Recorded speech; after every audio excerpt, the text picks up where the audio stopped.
Don't wait until it gets better, don't wait until more opportunities come over. Just create, just put it out. Stop being scared. If you don't do it, then you won't know what's going to happen.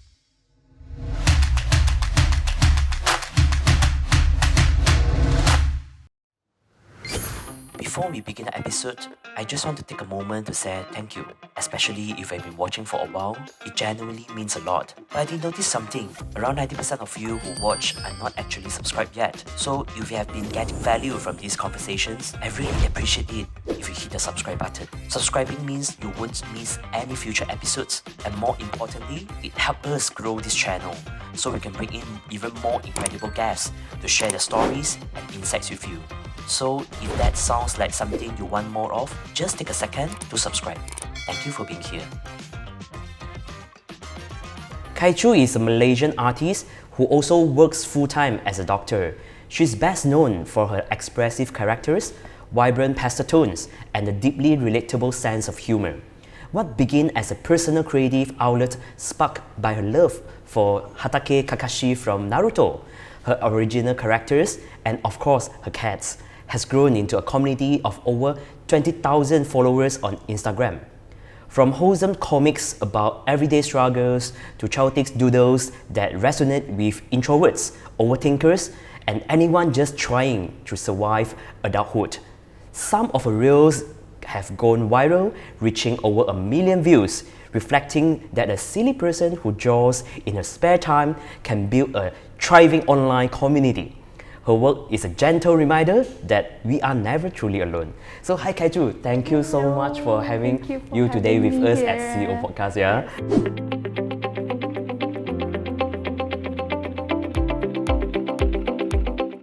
Alright, so let's go back to the start. So what first got you into drawing? Alright, so and how did the DerpyKaichu account grow from there? I think with most of a lot of fan artists in my years, anime has always been a good starting point. So as a child, I liked watching a lot of animes, and it made me like, oh, I'll just draw. It started from tracing mangas and everything, and it began kind of like develop as a fun thing to just do in my spare time. And I got addicted to Naruto. There was not much of like art at that time. So I'm like, you know what, I'm gonna do it myself. So decided to do that, and somehow it gained traction. After that, I started on doing more on my original characters. I kind of share about my cats and stuff. I did took a break because like I graduated and I had work, and then I came back around in 2019. I quit from my government work. So and then like, well, this seems fun to go back into. Went for my first con in 2019, and I was like, oh, maybe I should try this. Now it is how it is. Alright, okay, so basically you're like self-taught. Oh yeah, I learn everything by my own online tutorials. Practice. Right. Keep sharing. Just for fun, really. Just kind of like not really aiming for a specific following, or I was just trying to find my people to have some interaction. Same frequency. Same frequency. Yeah. To just kind of like exist with my people. Yes. How do you strike that balance between humor and also vulnerability in your works? I've always liked humor in any serious circumstances. So I always use humor as a place to cope. So like, oh, I'm having in this bad situation, at least look at the bright side. I don't think it's a nice way to actually cope, but yeah, it works at that time. As a doctor, it's a very tight schedule. Yeah, it's a very taxing schedule. When I was doing my studies, it's kind of one of the ways for me to cope with the stress of the studies. Any humorous thing I can find in that situation would be just kind of fun to has a form of distraction in a way. So where do your ideas and inspirations for comics usually comes from? My source of inspiration is it's always a different outlet altogether. For a lot of my works, it's more of something that I kind of like crave. If it's a hectic lifestyle, you do want a much more calm, balanced life. So and that's how kind of like channel it. Sometimes I do get from like other works that I've consumed. So from a lot of different inputs that I have or I've learned throughout the years that kind of like shape it. There's no really one thing. It kind of develops as I grow, and it also changes as I grow as well. So I started from a much more vibrant colors, and it went into a much more pale pastel-like. So that's how I am more comfortable in that space, and I don't know, maybe it'll grow into another thing. We won't know as we grow as a person. So it's kind of interesting to see how I grow myself in terms of my arts as well, because as you have different experience, that's kind of like how it shapes you as well. So by looking at your work, so we also can actually witness your growth as well. Yeah, you'll see from time to time. You'll see different things compared to before, how unhinged I was and how much more calmer I am now. So you have actually built a strong online followings. What was your mindset or goal when you first started posting on Instagram? I started in Instagram around 2019 or late 2018. At that time, my late mom got sick, so I decided to quit government work. So now I am left with this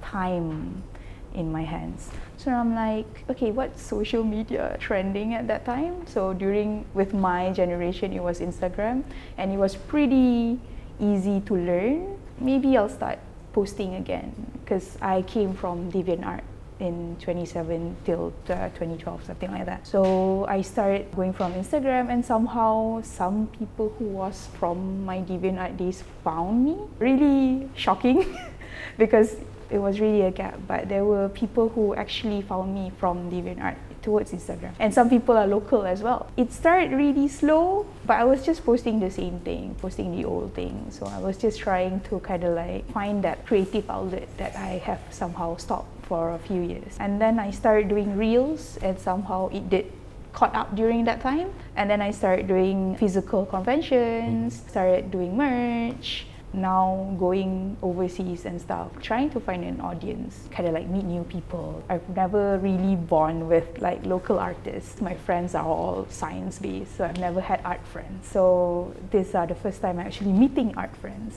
So kind of like learn what they have been doing and stuff.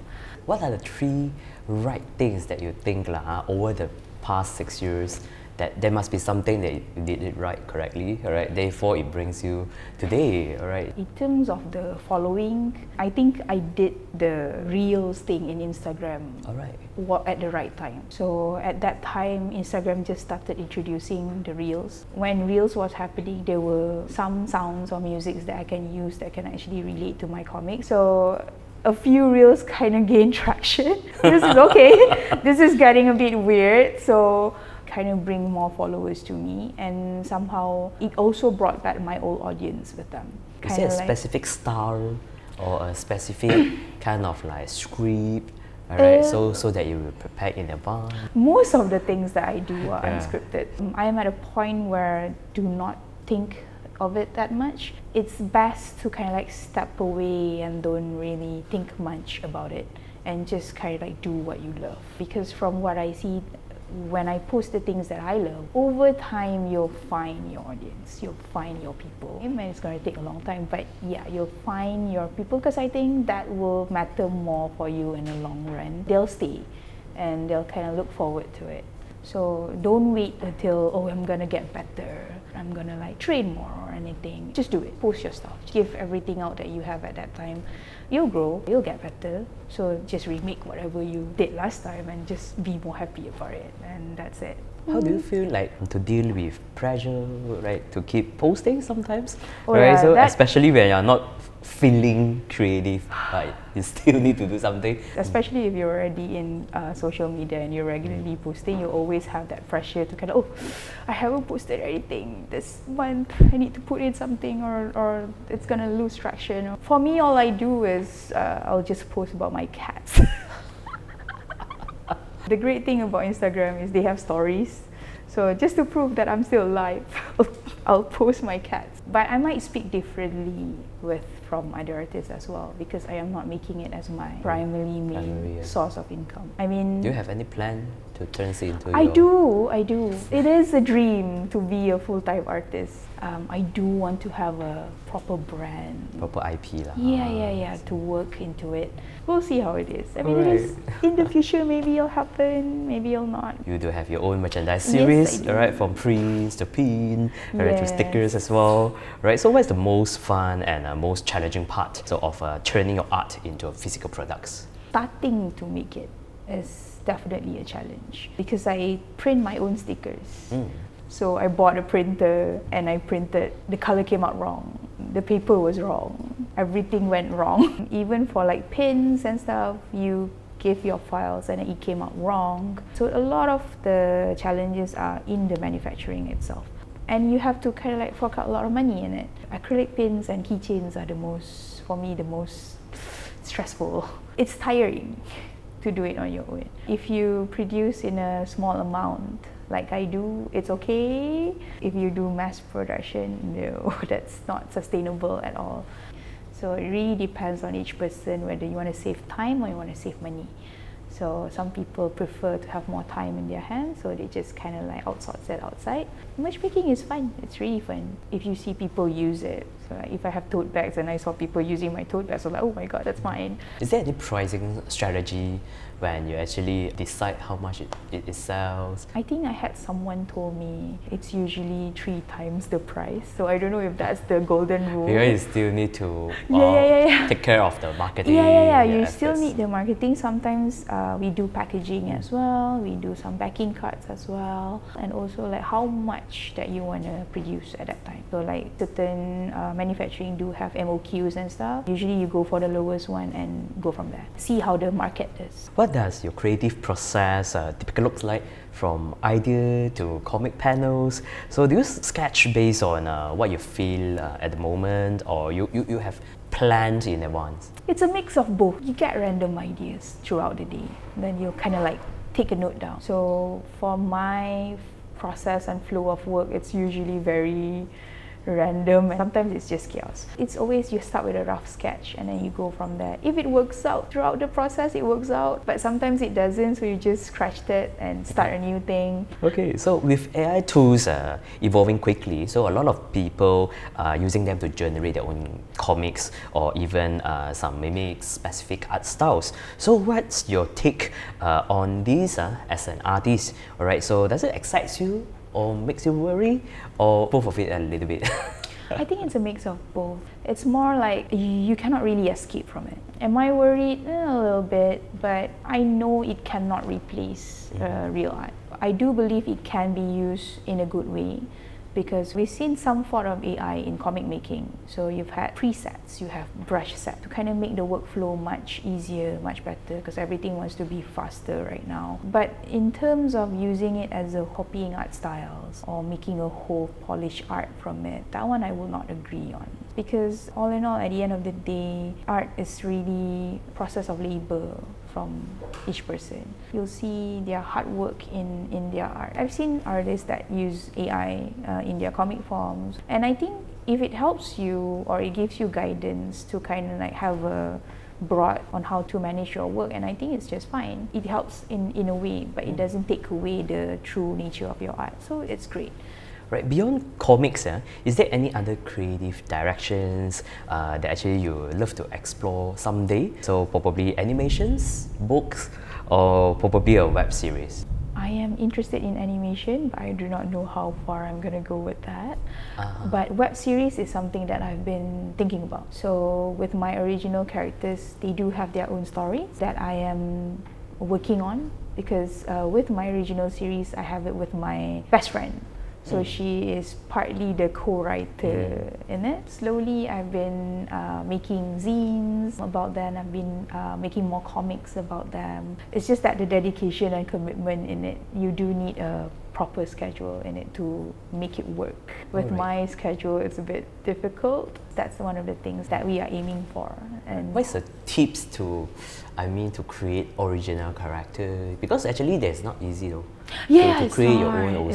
It's not. Alright. Any clues or for how to us, start with? We just want to have character that resembles us, kind of have a story that we wanted to tell, and we infused it into these characters. It's been years of making, they've changed designs. Sometimes it's kind of hard to catch up as well, because you kind of got lost with all the characters that you had. oh, I forgot what was the story for this guy. What was their motivation? What was their goal in life and stuff. But every characters an artist create, there's always a part of them in it. In all of our characters as well, there's a piece of both me and my friend in it. So, and we just kind of live it there and let it develop and grow and see how it goes and hope that it turns out great. What is the next after we have, like, let's say we have an original character? So what is the next in order to, let's say, monetize it, to balance between doing like what you love and also commercial or monetary as well? In my part as a convention artist, so I do both my originals and I also do fan arts.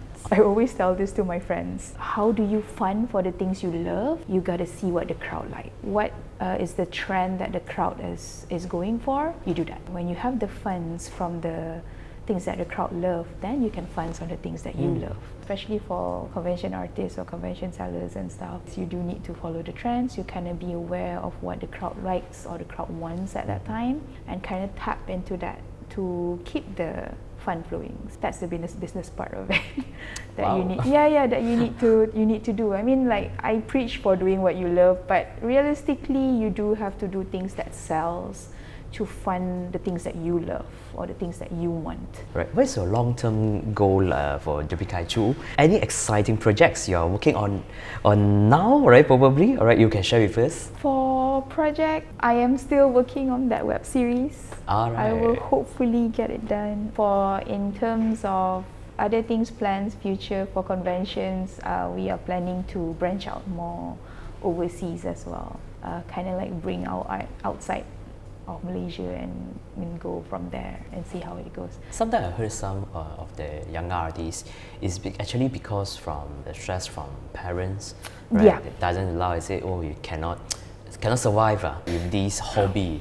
So probably some of them might stop their children to continue this. What is your advice to them? So-called like handle their parents or calm their parents down. Because you are actually is a perfect example. You're from science stream students, right? Yeah. At that time, my mindset was like, okay, let's just get this done with. And when I get my degree, I'll just paste it on the wall and then I'll do art. Of course, it was a naive thinking at that time, but it did work out somehow. I did manage to pursue what I like.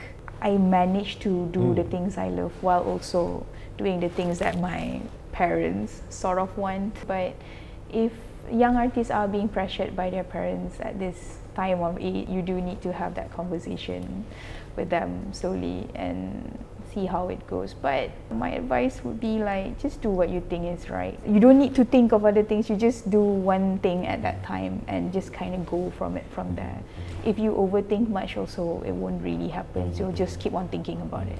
So just finish one thing and then get to the other. I think the sequence is very, very important. You just make sure you get whatever parents, right? Because they pay you, right? Exactly. Right, okay, just complete this first. In my case, because I got the scholarship, so I'm like, I got this scholarship, I got this opportunity as well. Maybe I should just do it. And during my time, art was not a big thing. You won't go far with art. For me at that time, stability was important. So I said, okay, maybe I should do this and do art on the side as a hobby. So I can juggle both at the same time. Do what you think is best for you. Just do what you think that you love and you can sustain. You know your own limits. Good advice. Right. Thank you so much for sharing with us, Kaichu. you. So actually your ability to turn emotions into something funny, comforting. Of course, I think your journey is pretty amazing from a professionals to something really art. Right? So it's actually north and east, north and south. I think it's a totally different directions. I went to after SPM further studies fair and stuff. I went to one person and said, if I take medicine, do you think I can do art? And that guy just looked at me and, are you serious? Are you serious?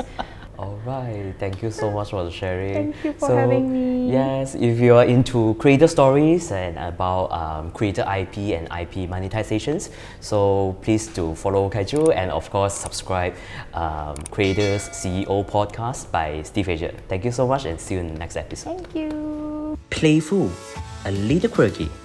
That's the vibe Kaichu brings to her art. As a doctor in her study, She sketched based on the modes, breathed life into her original characters. Each drawing feels like a little window into her world, raw, honest, and unfiltered. We are grateful to have her story on the Creator CEO podcast. Her art is a quiet invitation to embrace your moods, to celebrate the simple joys, and to create with your heart. If this episode made you smile, pass it on to someone who could use a little inspiration today.